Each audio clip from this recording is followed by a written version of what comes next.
Ghost Town. This is the song. This is the song that sort of put us on the map of the local area, the Connecticut local scene, if you will.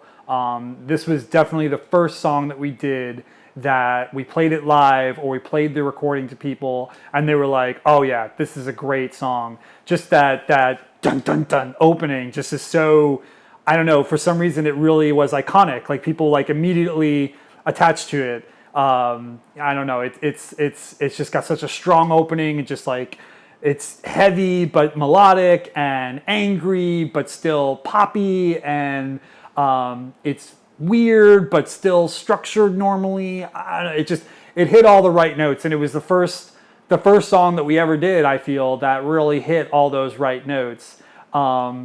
Recording Ghost Town and the other songs that were on the EP that it was attached to was interesting, because we went in strictly under the pretense that they were going to be demos. We were just like, okay, we switched lineups. We had a new drummer at the time, Zach Carta, who played on this song, and Jesse had left the group, and we had replaced him with Zach, and we were like, okay, we need new material to sort of represent Zach now that Jesse's gone.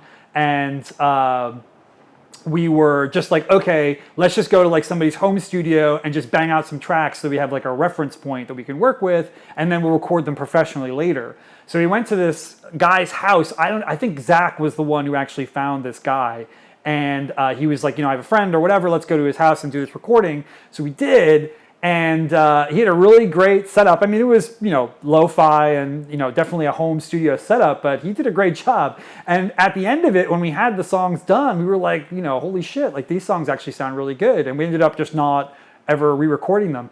And also, ironically, this ended up becoming like one of the more popular discs and the more popular set of songs that we ever did.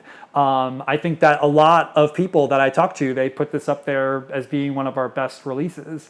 And so it's just funny that we were just like, oh, whatever, let's just go fucking bang out some tracks. And then, everybody's like, oh, this is our favorite thing. So that was really interesting.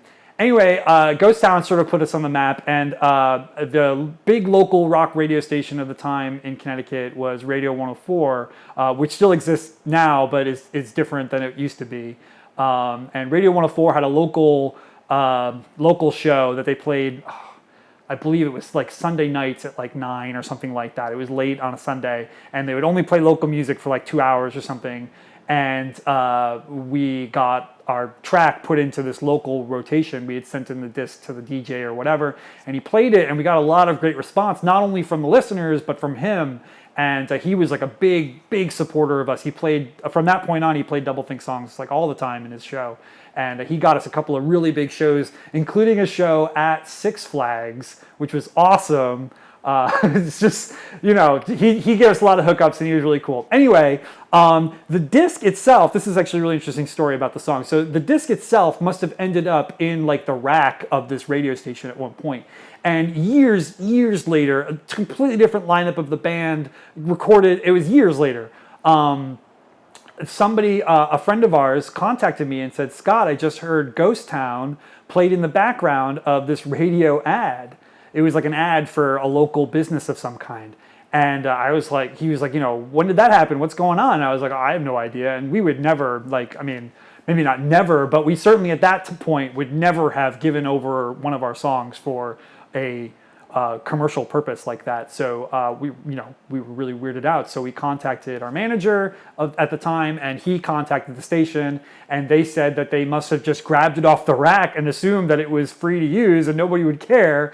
And they just didn't realize that, like I said, that beginning hit is so iconic with certain people who were listening to local music at that time that they immediately hooked onto it. They were like, oh yeah, that is Ghost Town, like without a doubt. And so we actually had to contact our lawyer, and the lawyer had to send him a cease and desist letter to stop using our track. So I thought that was pretty interesting that this like old song just like got put into this radio ad without anybody knowing it. Yeah, easily one of the most iconic songs we ever did, and also one of the most fun songs to play live. And it's really, really great here that on this collection there's a live rendition of the song.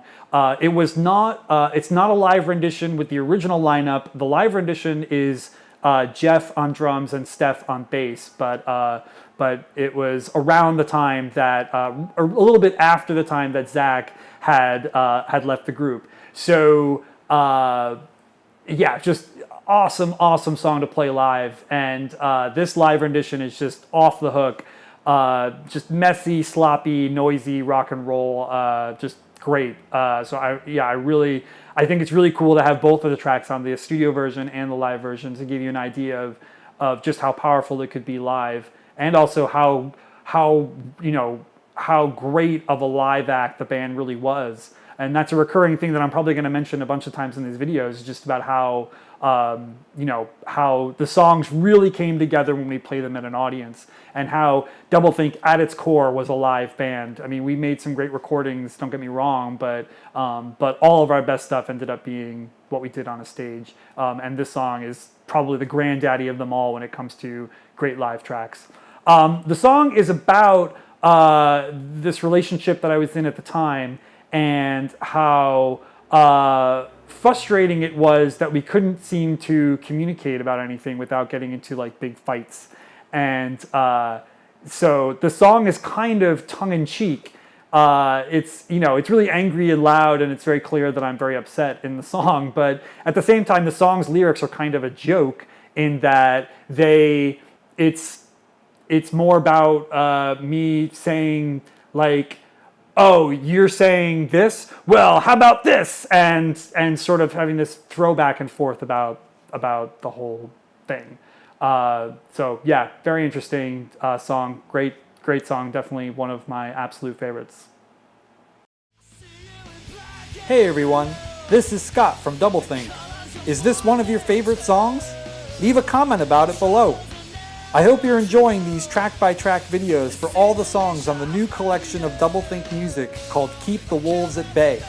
If you would like to get a copy of this retrospective album, please click the link in the description of this video to head to our Indiegogo page where you'll be able to reserve your copy. Hope to see you guys soon.